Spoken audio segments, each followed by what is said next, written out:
So with its introduction of Warzone, the Halo franchise has partially gone pay to win. But the thing you have to understand about the phrase pay to win is that it's never going to be a situation where you buy this microtransaction and boom, you instantly win the game. No. When we say a game is pay to win, we mean to say that this game has microtransactions in it that give those who buy it an unfair advantage, which makes winning easier. And this is exactly what we see in Halo Warzone. You're not gonna instantly win a match because you bought a gold pack, but you are increasing your chances of winning that match by buying them. People who buy packs as opposed to earning them the normal way have a massive advantage since they'll be able to spawn vehicles and power weapons on a much more consistent basis, which can obviously turn the tide of a match. And I know some will say that it's not pay to win because you can still win if you don't buy packs, as long as you're skilled enough. And if you think it's pay to win, it's because you suck. But the thing is, that just proves my point about this system being pay for an advantage. Because if you say that, you're admitting that if two teams that were equally skilled fought each other, the one that bought the rec packs will win, because you said you have to be more skilled than the opposition to beat them if you're not gonna buy packs. So by that logic, this system allows you to buy in-game advantages, which means it's pay to win. However, I know that some will still disagree with me and say that I'm wrong. It's not pay to win,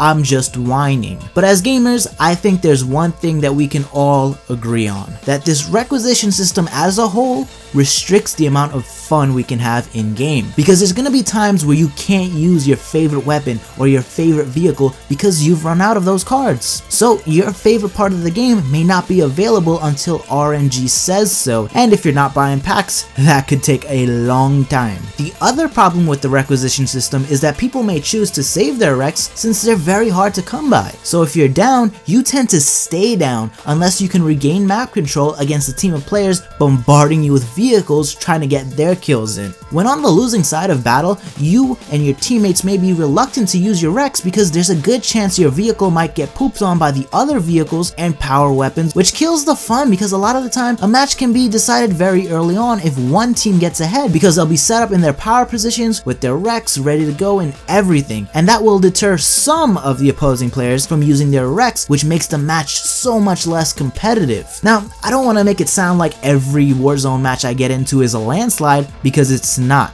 I have gotten into a few competitive matches that have gone right down to the wire, and that's very fun. I like those matches. But I'm positive that this rec system causes there to be more blowouts simply because a lot of people want to save their vehicles for a match where they feel like they can get a lot of kills with it. So now, let me show you an example of a better rec system. I'm going to show you a game called Section 8 Prejudice. It's an oldie, but it's a goodie. Some of you might see this as a Halo clone, but I think it's Halo that should be cloning this game's rec system, because it makes for a much more competitive and, most importantly, fun multiplayer experience. So the way things worked was that you'd earn money for accomplishments. So for example, you get a kill, that's $5 or $7. You capture an objective, you get $25. You destroy enemy equipment, and here's another $5. So you earn your money until you can afford your desired item. You could buy AA guns, land turrets, healing stations for you and your teammates, and if you were really balling on the battlefield, you could purchase tanks,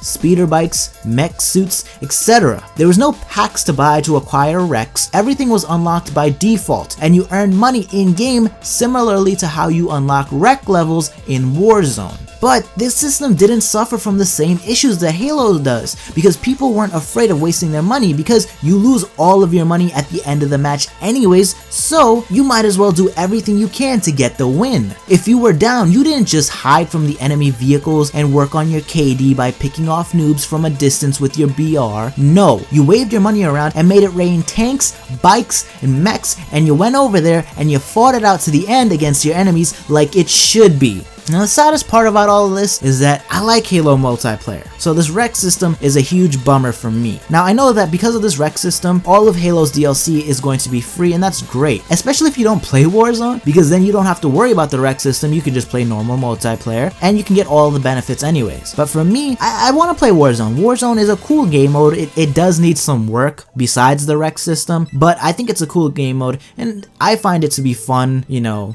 when we're not getting blown out or anything like that.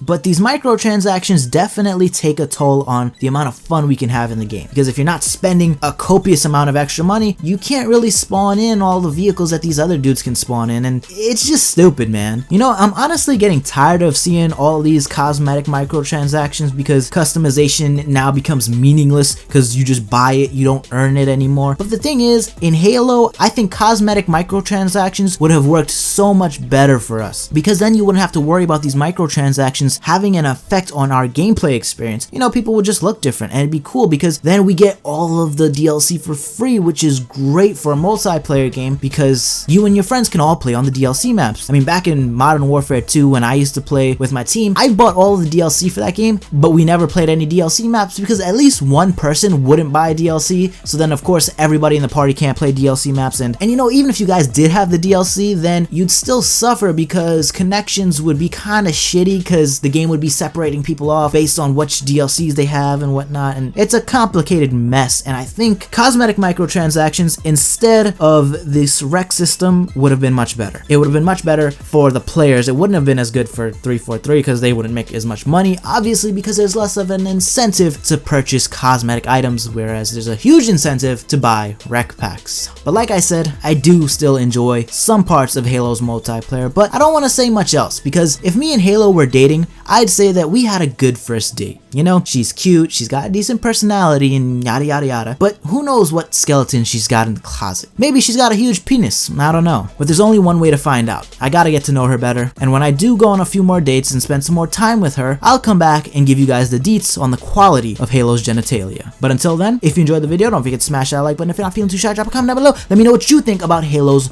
rec system. And if you want to see more videos like this in the future, be sure to hit that subscribe button and follow me on Twitter. Link will be in the description box below. That's it for me though, guys. Over me and out.